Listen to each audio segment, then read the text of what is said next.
So, let's talk about your customer playbook.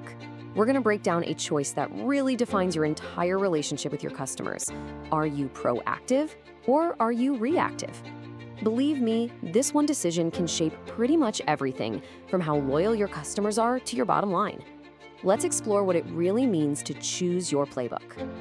And it all comes down to this one simple question. This really makes you think about the core posture of your business, right? Are you the catcher, just kind of waiting for the ball to be thrown your way? Or are you the pitcher, the one who's initiating the action? As you're about to see, this choice defines everything that comes next. You know, every successful organization out there has a playbook for customer relationship management. Whether they've written it down or not, it's the philosophy that guides how you interact with the people who keep you in business.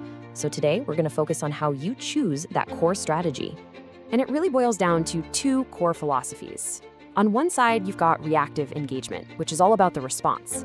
And on the other, you have proactive engagement. That's all about taking the initiative. So let's break down what that actually means, and we'll start with the reactive approach. Okay, so the reactive strategy.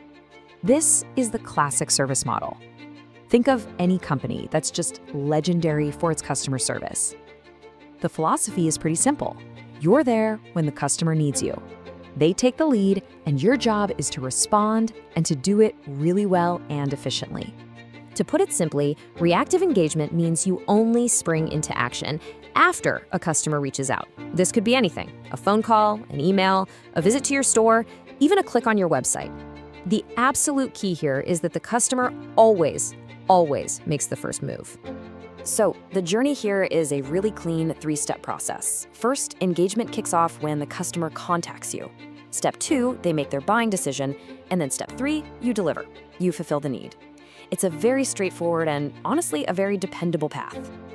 All right, now let's completely flip the script and look at the other side of the coin, the proactive strategy. Instead of waiting, this approach is all about anticipating what your customer might need, sometimes even before they realize it themselves. So here's the core of it. A proactive strategy is when the business initiates the contact. Think about when a streaming service recommends your next favorite show.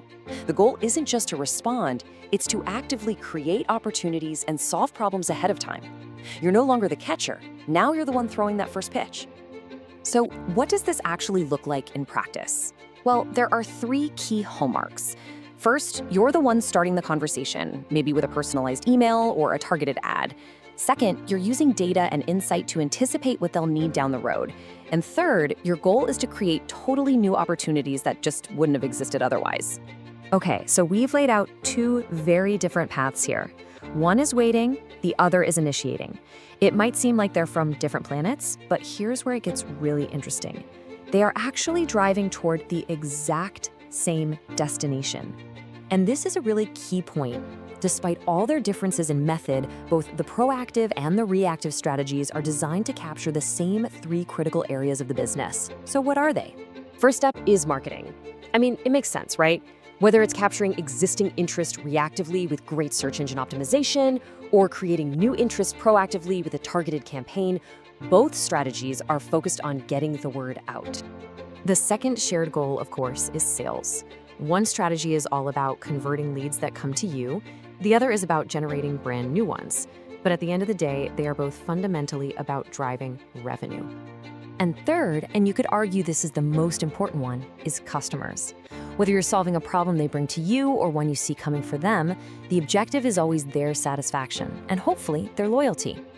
And this visualizes that unified goal perfectly. You've got marketing, sales, and customers. They're 3 equal and absolutely essential parts of the whole. It doesn't matter which playbook you run. To win, these 3 have to be at the very center of your focus. So if there's one thing to take away, it's this. There is no better strategy in a vacuum. A busy call center, for example, might absolutely thrive on a reactive model. A software company, on the other hand, might totally depend on a proactive one to keep customers from leaving. The question isn't about better or worse, it's about fit. And that brings us to the final question I want to leave you with. Take a hard look at your business, your industry, your goals. What does your playbook look like right now? And more importantly, which strategy, or hey, maybe what blend of the two, is going to be the best fit for your future?